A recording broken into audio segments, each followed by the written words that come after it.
Thank you all for being here. The system for approval has changed a lot, and that's why we really wanted to have you here. And I appreciate you coming and hope that you take everything back to your colleagues and tell them as well, because I know there's not just 8 people who need to understand this information. So we're going to start with a little overview. Maybe if my clicker will work. It was working. Maybe I have to turn it on. There you go.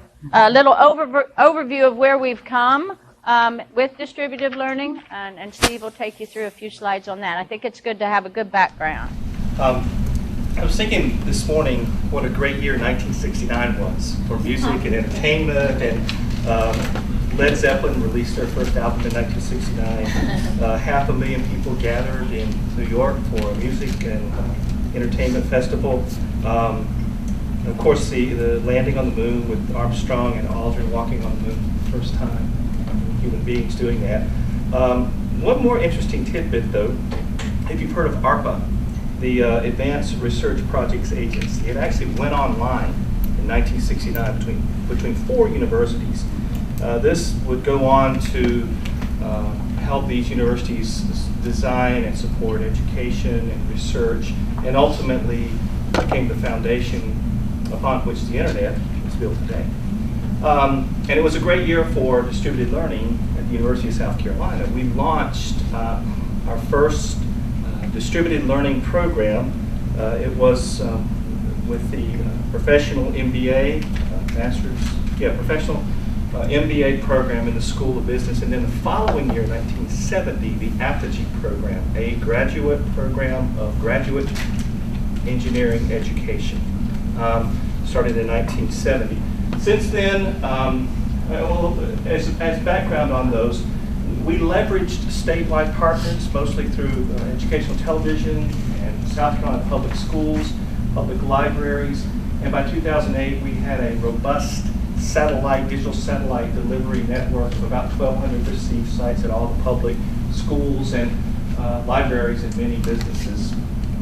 Today we have 32 grad programs that are supported by distributed learning and 7 undergrad programs. There are approximately 1,200 plus courses approved for distributed learning at the university, 1,200. Last academic year, which finished in May, academic year 15, we had 21,500 plus in enrollments. I like this slide because it gives you a really good representation of where we were 6 academic years ago and where we are today. The growth from 13,000 enrollments to 21,500 enrollments is an increase of about 65%. This year we are projecting, and the enrollments from fall of 15 and now spring of 16, which we're just completing, getting all the data for that, we're going to surpass 24,000 enrollments this academic year. So we continue to grow, and I think that can largely be attributed to the number of new online undergraduate courses and some of the initiatives that Dr. Ford and the Provost's office have offered to faculty who want to teach distributed learning courses. This is another interesting slide. From 2014 to academic year 2015, we had 72 new courses that were offered. So again, most of that growth can be attributed to the development and support of online undergraduate courses. We're going to talk a little bit about how we get there from here, hence the land ho.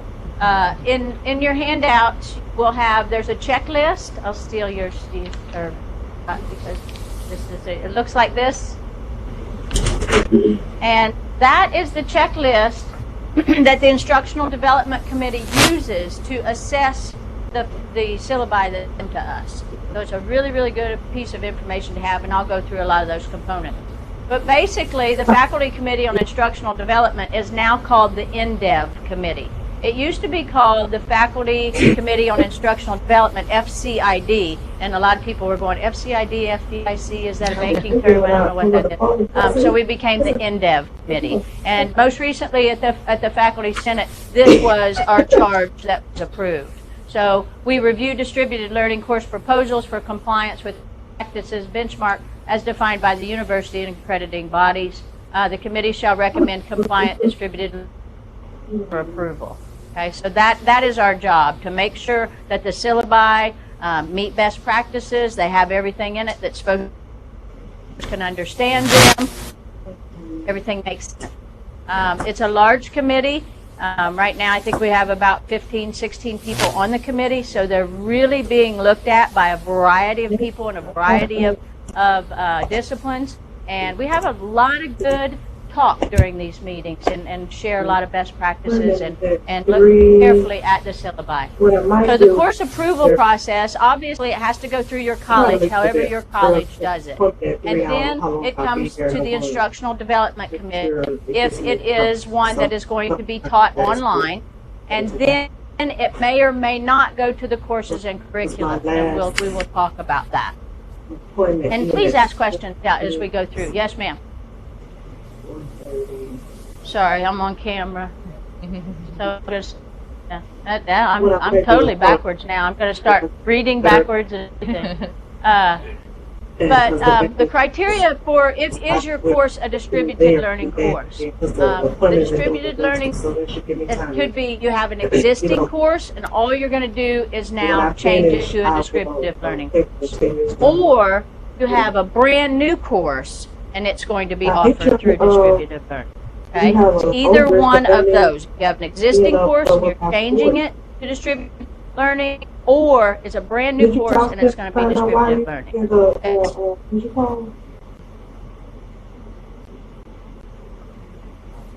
Yes. And is the kicker. It has to be over 50% online. That means 51 or more. If it's 50% or less, it doesn't have to go through the Instructional Development Committee. We're only looking at distributive learning courses that are 51% or more online. That online could be synchronous, where you make your students all, or it could be asynchronous, where they could do it at their own pace. Does that make sense? Because a lot of people get confused about that. They'll send something to us and it's 10% online, and we go, we don't need to see that. So we don't want people to waste their time thinking, you know, they have to do all this stuff that's coming in front of us, and it's not. Okay? So it's either a new class that's going distributive learning, or one that's existing going distributive learning, and it's 51 people or more. So the Chris is going to talk about later is called the app, and she'll show you how to get into that, set up this is the online system and how it happens. So it has to go through your college curriculum, whatever that is, and then you're the proponent, you propose whatever your course is. The department head has to sign off electronically in the app system. Then it goes to Steve at the distributive learning. He makes sure that you're doing all the accessibility things that you need to do, and everything's compliant with that. Then it goes to your college representative, whoever your college representative is, and that varies from college. Ours happens to be an associate dean. Okay? So you need to find out maybe who your college rep is. Then it comes to the Instructional Development Committee if it's greater than 50% online. And then, if it's a new course, it has to go on to curricula and courses. If it's an existing course that just is going to be put through distributive learning, then it goes from instructional development to faculty senate, because curricula and courses has already proved that, I don't know, 14 years ago or whenever. Okay?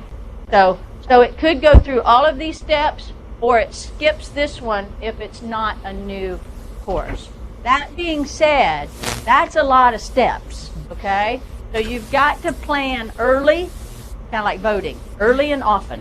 Plan early and make sure that you know it's going to take a while to get through these steps. Lydia and I were talking today, and a faculty member sent something in for approval to the college, well, to the dean. Heck. See, I'm on the left side. I don't know who it's going to the department head right before Christmas, and the department head, boom, approved it. Well, then Christmas happened, you know, and then then Steve saw it. So now it's got to go to the college rep. So it can sit there for a while. Just because it's electronic doesn't mean it's automatic. So you really have to plan ahead. So, well, we'll get to that. Yeah. 4 years. No, I'm kidding. So one thing that's very important is there's a list out there, and we can provide you with this handout if you want to. Christy said she'd make this PowerPoint available to you if you want it, and you all signed in so she can send it to your email address.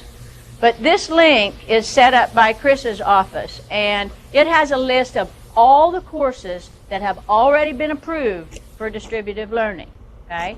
Because this past year, electronically, I got some things in the instructional development queue that the committee was supposed to look at, and they were approved to be online, 5 years ago. So they didn't need to come to me. So then I have to kick it back and go through that electronic process again so it gets kicked to somebody else. So make sure when you're doing your proposal, and again, Chris will go through that you know exactly what you're clicking on. Right?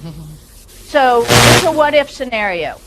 What if you have a new course that's going to be taught through distributed learning? Earliest it could be before the Instructional Development Committee is going to be at our meeting in February 11th. If there's no edits, which we haven't had any of those, okay, but if there were no edits by a miracle, it would go to the curriculum and courses on March 14th. If there were no edits there, which may also be a miracle, then it would go to Faculty Senate on April 6th, okay? So that would be a perfect scenario. Perfect, okay?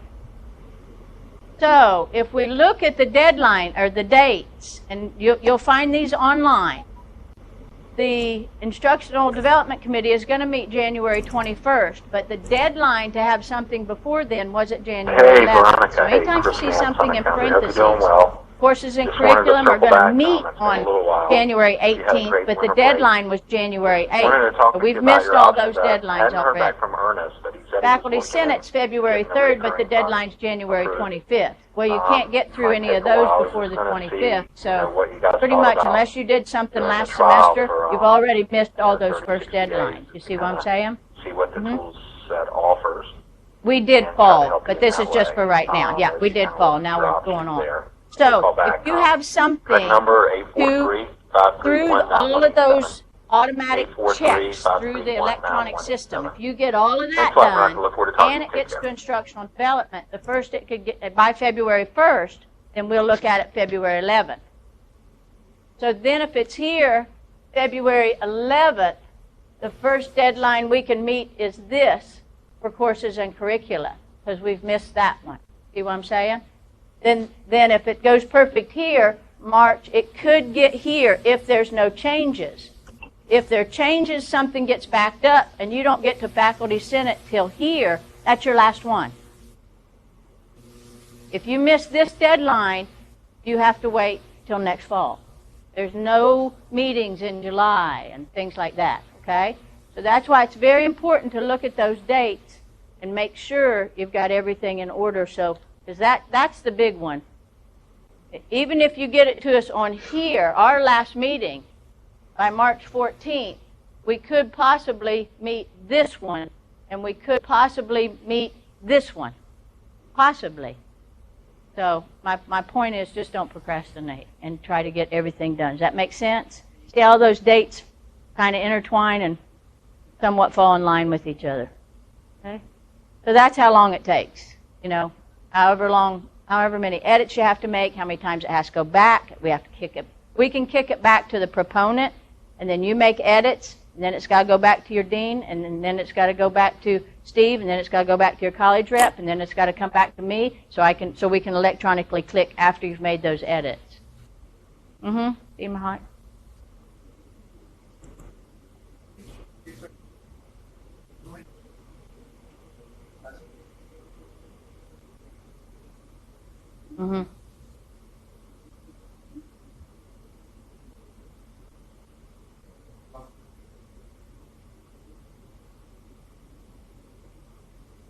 To get it from here into the bulletin? Distance learning classes aren't listed in the bulletin, so it's not subject to the same bulletin freeze dates, okay? So if it can be all the way through the process, like for example with June 1st, it can go in and be scheduled for the fall. Good point. If it's a new course, then it could still be taught in the fall, but it wouldn't be in the bulletin? Is that correct? That works. New He's the expert on that. New courses also go in the next semester into the bulletin. So new courses, new programs can go into the bulletin immediately. If you're, I think that's all I should say actually, because change courses, if the only change is adding distance learning, it doesn't matter because that doesn't go in the bulletin. Yeah, good point. Adding distance doesn't hold up the calendar. It just has to push the course to the next scheduling semester.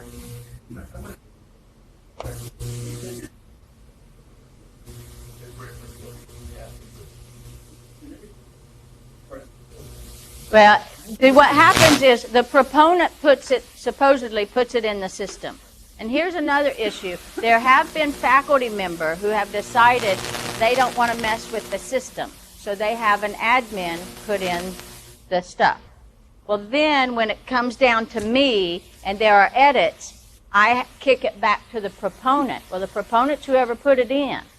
If that's, then you have to go to that person who put it in for you. So, in my opinion, just put it in. You know, it's really not that difficult. But I have to kick it back to whoever put it in so they can make the edits. Then it has to go back through that whole system again. So it has to go from the proponent because that's the way the electronic system is set up. All they have to do is go in and click, click, click, click, but it still has to go through. The proponent can't kick it back to me. It's a top-down made system. Okay. Well, and now actually it's been going a lot faster. We've really approved a lot more, and curriculum courses have approved tons more electronically. It's just that we're getting used to the system. So, and as soon as, for example, Andy Gillentine is our associate dean. He's the one that's our college rep. So if I know a course is going to get kicked back from InDepth, I simply go to him and say, click it through, it's done. She made the edits, click it through. And I email the college rep, whoever it is, I email the proponent, I email the department chair, and I say, we approve all their edits, click it through. And then it's boom, boom, boom, boom. But then I have to click it through so it can get to whoever it goes to next. Curriculum courses or faculty senate. Does that make sense? But yeah, it has actually sped up the process. It's just a new process. You know, a good question. So here is your checklist. I give you a checklist as a handout. This is exactly what we use. The review of the courses are also done through the app system. So each committee member goes into the app system and makes comments on all of these components. Then we compile all the components. We come to a meeting face-to-face. The proponent comes to the meeting or the college rep, and we say, here are some edits that we think you ought to make. Okay? So we have a face-to-face meeting with whoever's going to be very clear. It's not just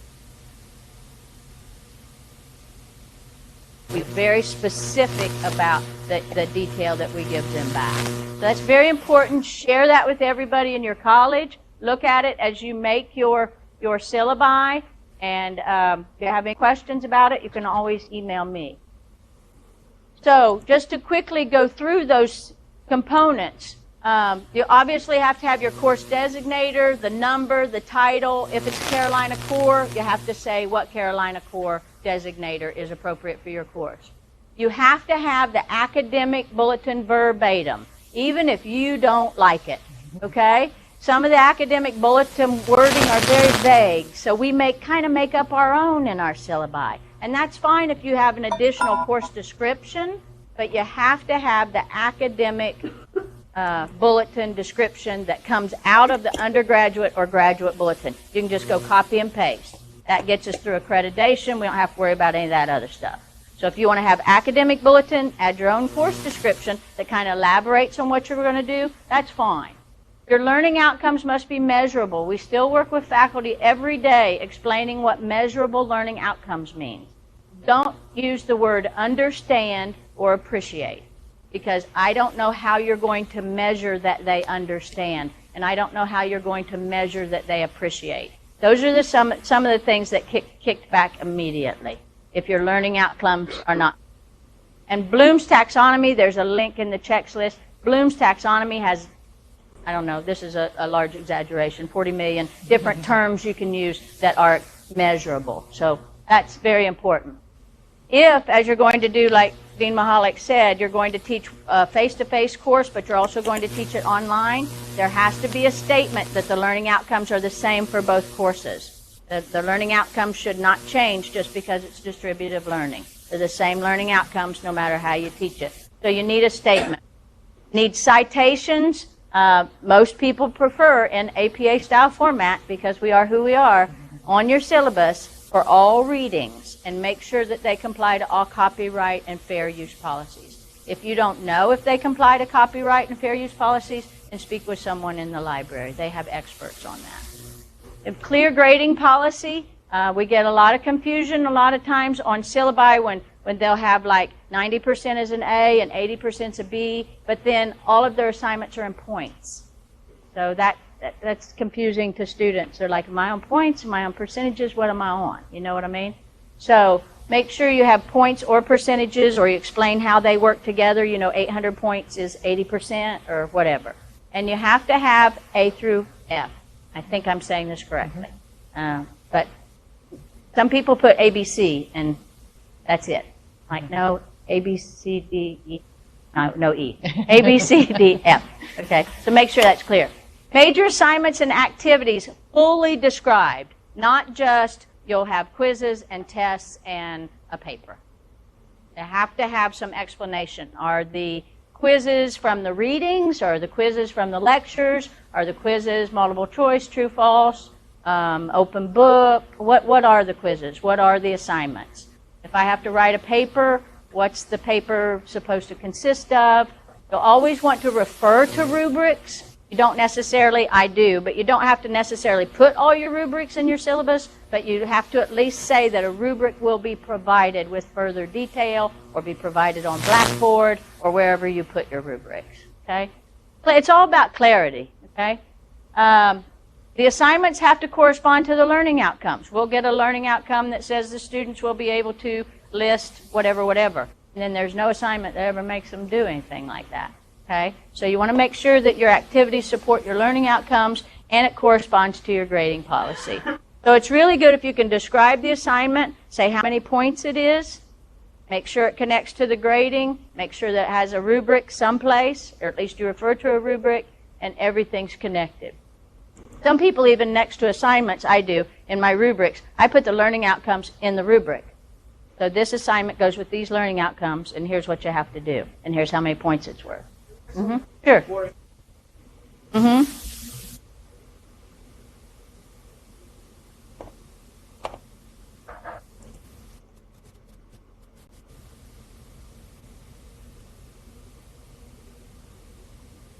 Well, I think that there's more detail now required than used to be. Say, if it was approved 3 or 4 or 5 years ago, I think we're asking for more detail so that the students more clearly understand exactly what's being asked.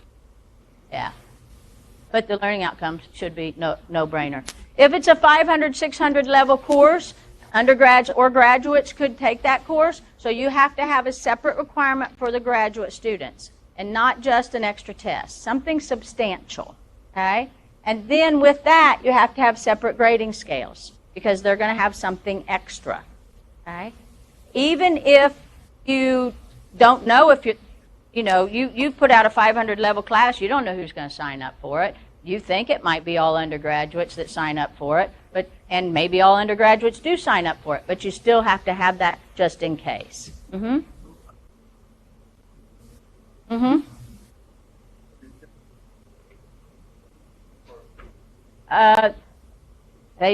Just a graduate student. I don't know if there's any restrictions on that, as long as it's in their program of study. They can take it. Yeah, they can take it. It's up to the college if they want to restrict that particular class to a certain class of student. No. In the program that I've taught in, it would restrict that, but I do think it's a program restriction, not a university. We also have to have provisions with students with disabilities, obviously. Additional statements, and if you could put topics for or headings for these, make it very easy for us to see, that helps. Specific technologies to be used in the class. Are there certain things you're going to make them use a webcam? Are you going to make them use Adobe Connect? Are you going to make them use, what technologies are you going to make your students use? Or what are you going to use in the class? Minimal student technology requirements and skills. I always put in my minimal technology skills that the students have to be able to upload documents into Blackboard. You know, check Blackboard and email on a regular basis. If I have them do something in Word or PowerPoint, that's a minimum technology skill. So just so they know what they're up against. And any specific software programs you use. Biology uses a lot of specific softwares for online programs and a lot of others. So. And how tests and quizzes are secured. There has to be some security proven to us. Even if you just say the tests and quizzes are in Blackboard and they are secured by a username and password. So not anybody can get there.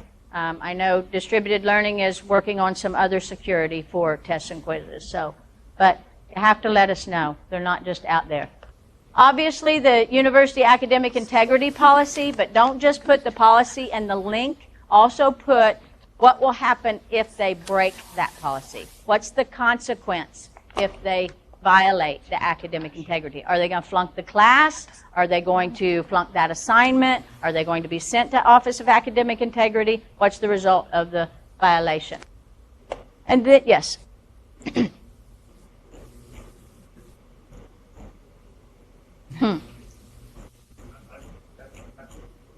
Mm-hmm.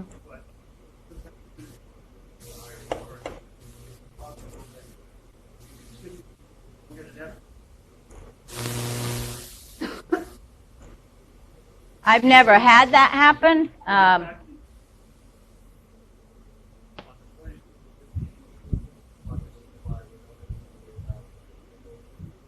Well, they can always appeal. You know, they can always appeal, but it's my understanding that faculty have the right to put the consequence. And mine usually is failure of the class. But they can always appeal that. So there's always an appeal. When you lay out the section, and I gave you a sample syllabi as well, when you lay out the section that shows module by module what the students are going to have to do, please use the word module or unit. Don't use week, because you might teach it in a semester and then you're going to teach it in a summer.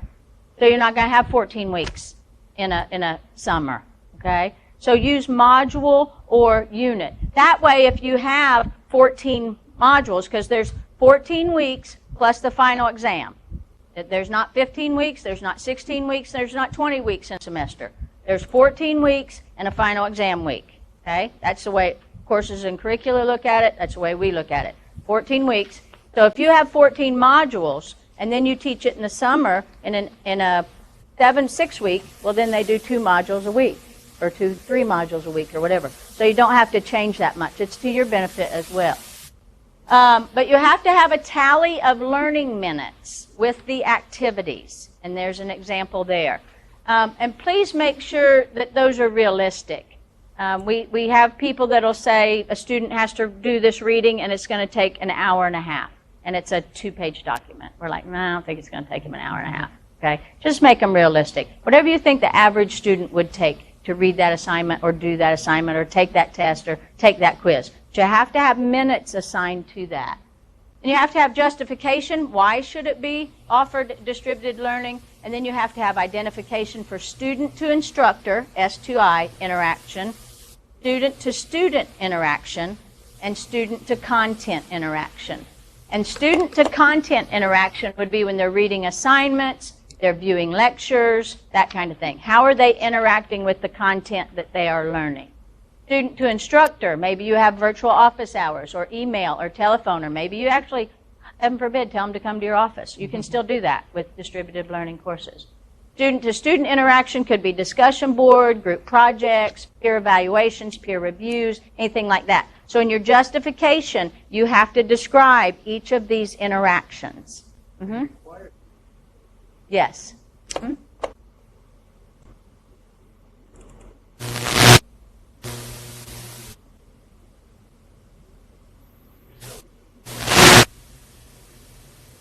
3 components after the minutes to get approved.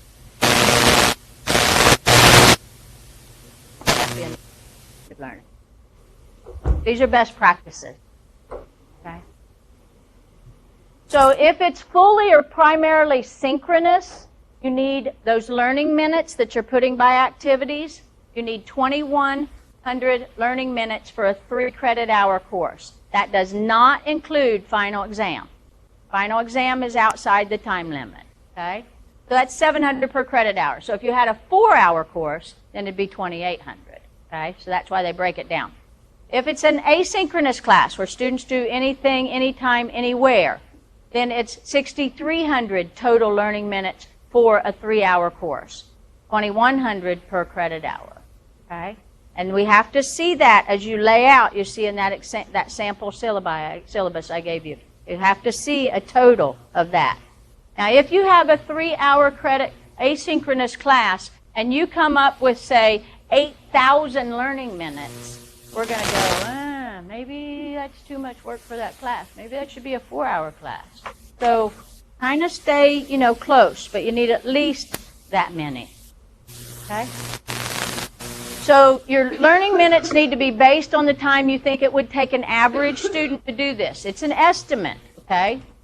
They must be appropriate. They need not be the same for every activity. If you have them read something every week, it doesn't mean you have to say it's going to be an hour every week for reading. They may vary. They need to be provided for the review by the committee. When you actually give your syllabus to your students, you don't have to put those learning minutes on there. Okay? But for us, we have to know because we have to check that you meet those minutes. And the final exam does not count. I've said that about 42 times, I think. So accessibility, we're trying to hurry so Chris can show you. Sorry. On that, let me just say that if you don't have instructional design resources in your department or in your college, come see the fine folks here at CTE. They will help you make sure your course is accessible. It is a shared responsibility of you and the departments like CTE and our department, the LSS, to work together and support you with that. Very briefly, we're going to send these to you. We're going to send this to you. This is the de facto statement that goes in most syllabi. Some version of this, in fact, but if you have a disability, you need to contact the Office of Student Disability Services, make sure it's documented, and then some action or activity will happen to give you access to the course. That's fine for a syllabus, but for your proposal, you need to make a better statement about that and talk about some of the proactive things you're going to plan on doing to make your course accessible. This is a statement you can use. It works. One of the best I've seen, and again, we'll send you a copy of this, was developed by Dick Awuya in Library and Information Science, where he talks about all of the components of the course, accessibility, readability of its documents, transcripts if there are recordings,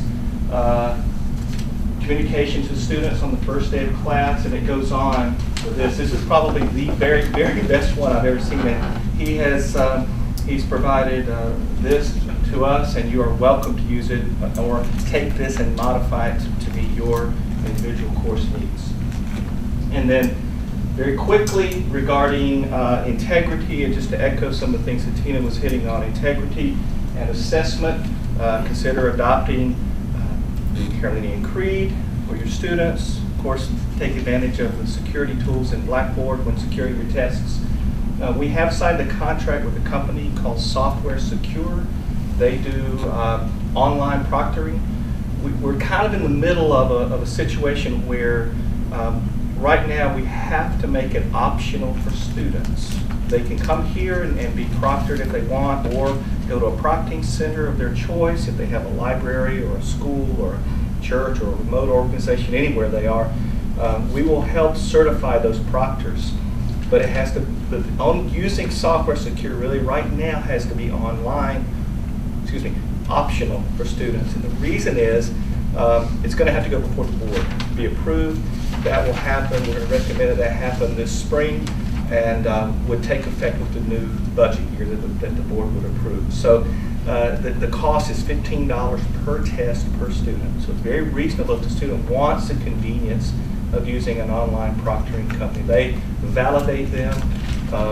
The session is recorded on secure servers. It meets all FERPA and HIPAA requirements that are in place.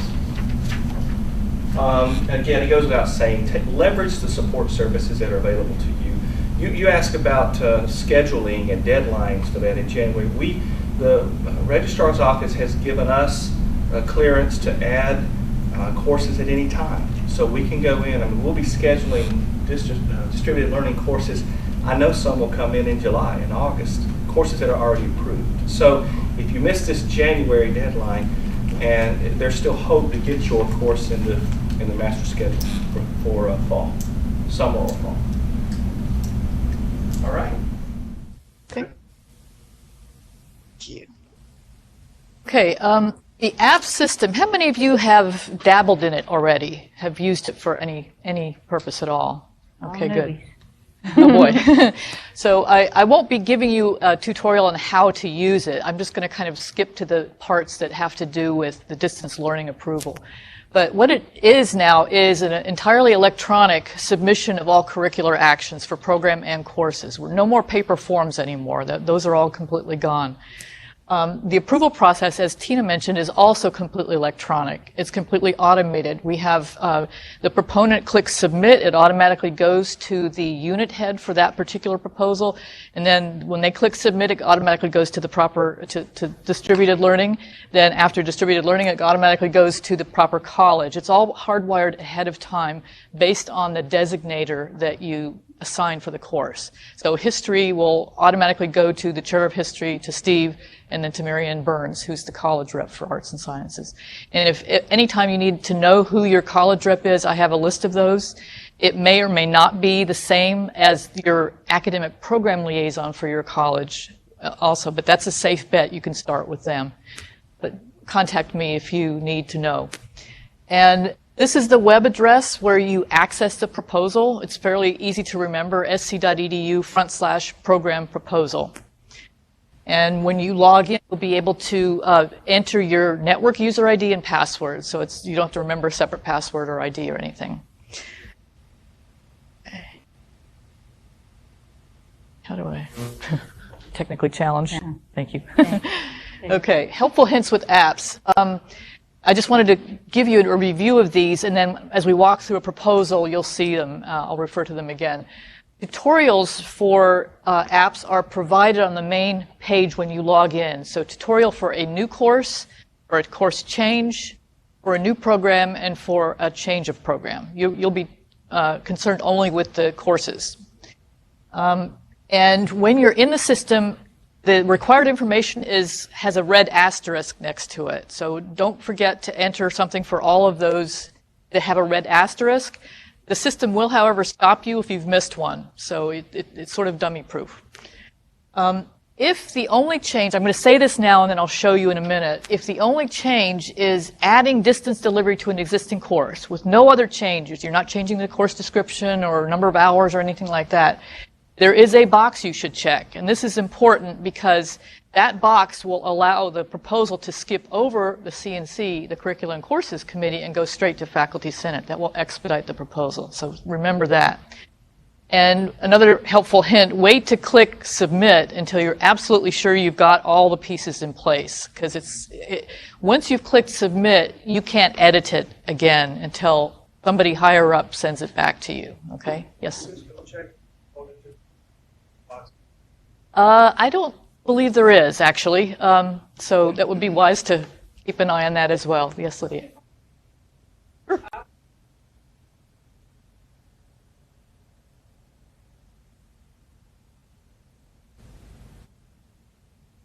Good idea. I don't know if that could be heard, if that could be heard around the corner there, but Lydia recommends that you start with a Word document of everything that you're planning to enter, and that way you can just cut and paste into the apps form. Okay, so here is the landing page for the apps system. And at your desks, you have a copy of the tutorial for changing a course. As Tina mentioned, there are two things. If you add distance delivery to an existing course, or if you're creating a whole new course and making it a distance course. We're going to look at the first. We're going to go through an example of the first. So here's where you log in.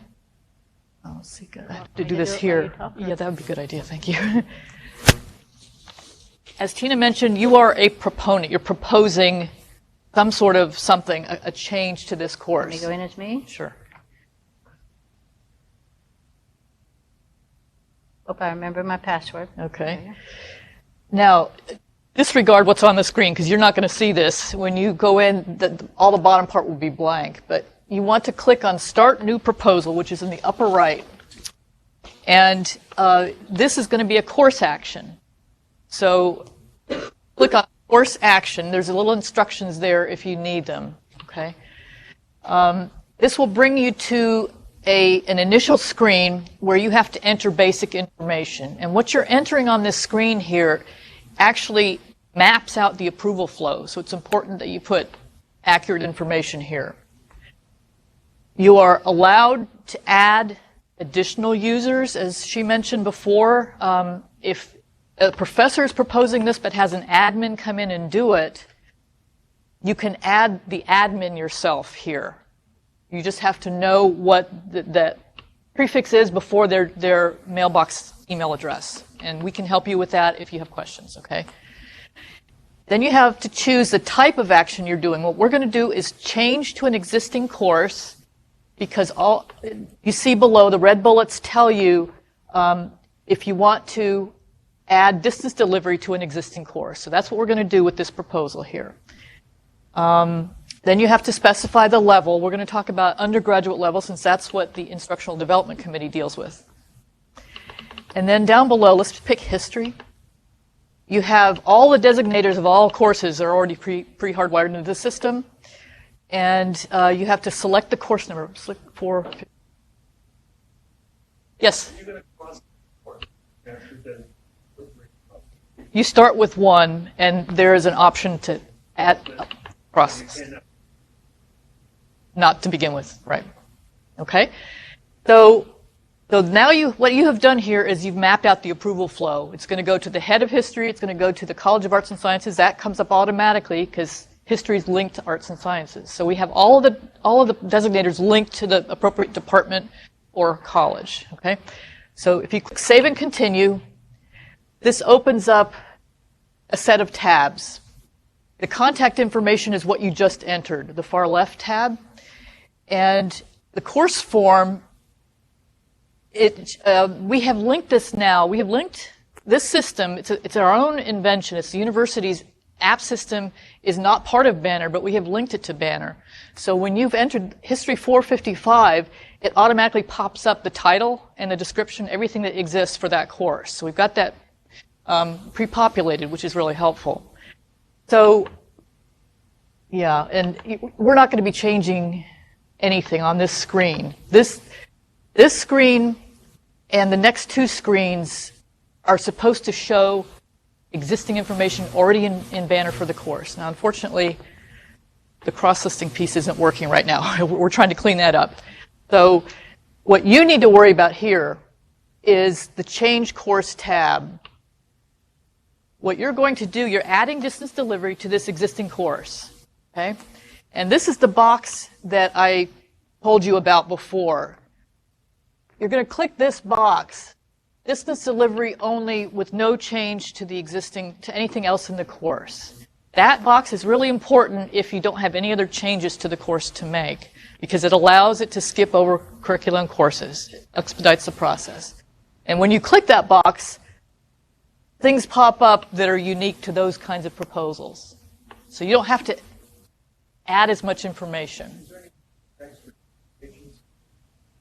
Well, I guess this justification, and I should also explain, this justification is in there for the course if it were to go on to C&C. You're going to see another justification box. You can put the same thing in both boxes. We had to build these because in case a course is coming through new, you have to justify why it's a new course, but then later in the distributed learning tab, you also have to justify why it's distributed learning, why it needs to be in distributed learning. And a lot of the justifications have that, this is a bottleneck course and we can't offer enough sections, therefore we need to offer it online, or we're offering it in the summer to provide students more opportunities to take the course, that kind of thing. Right.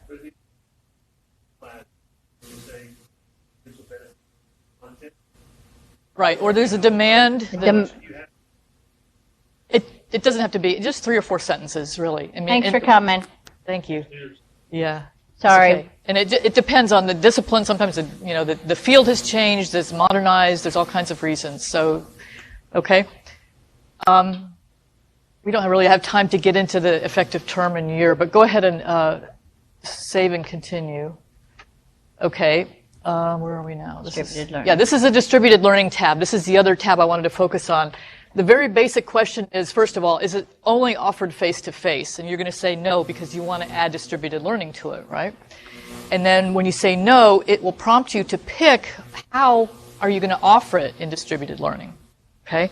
And you have the options of face-to-face, synchronous web delivery, asynchronous web delivery, even two-way audio-visual. There's some of that still goes on with Palmetto College. That's why we have that up there. Or other distance delivery, and it'll ask you to explain.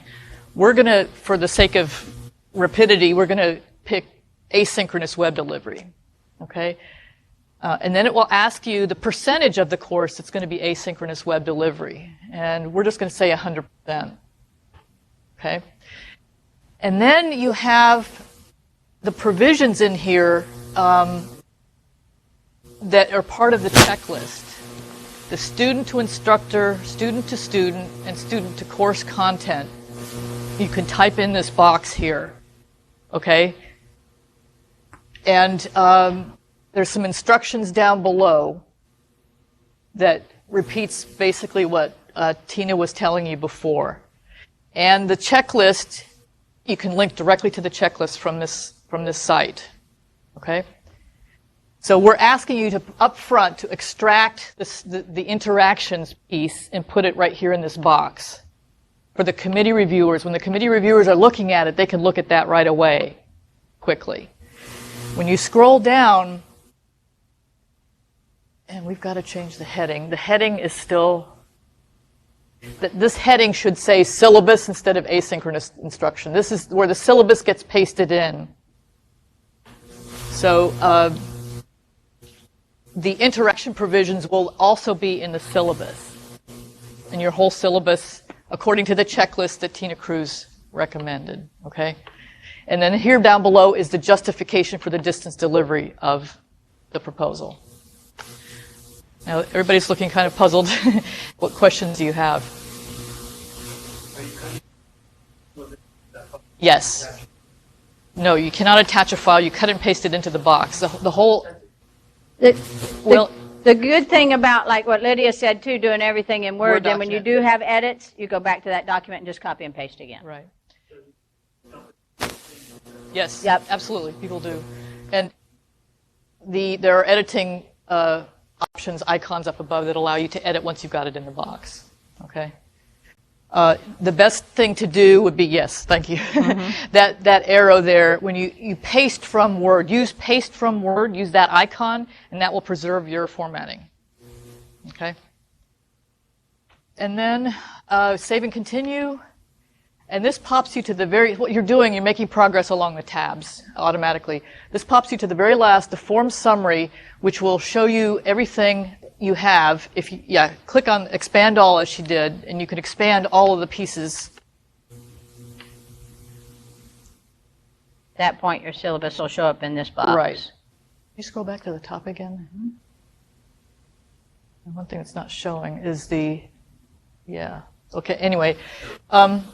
This is a summary of everything that you've entered. You can print it, or you can go back and edit things straight from here or according to the tabs across the top. And like I said, wait to submit until you've got everything the way you need it. Okay? Yeah. Sorry, that's just a question. Course numbers. We are out of time. I'm sorry. If people need to leave, I'm sorry. go But ahead. if you can stay, we can keep going. Course numbers for a cross-listed class, does the number have to be the same? It doesn't have to be. They very often are not. Okay.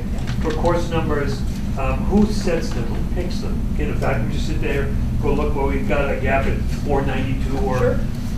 But institutionally, some universities don't allow a course number to be replicated until a certain time frame. That's right. So That's I would not necessarily know that 585 was used 2 years ago and has been taken off the books.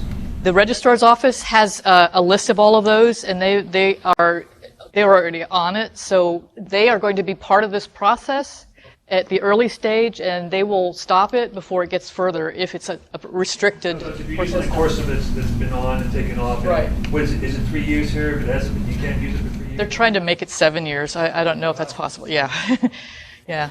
So, me. If you have questions, feel free to email me. My email is very simple. It's T as in Tina, Crews is CREWS at sc.edu. But Yes. do you want to add anything else, Chris? I think that's pretty much it. I mean, my assistant Kaylee Wright is available to talk about any questions you might have about the system. Your first line of defense will be to go to your college rep, is or your APL, your academic program liaison. Those two people in your college are point people for helping college faculty with problems and questions. Okay. Of course, Right. of course. Center for Teaching Excellence is great. That's right. They have the checklist. Yeah.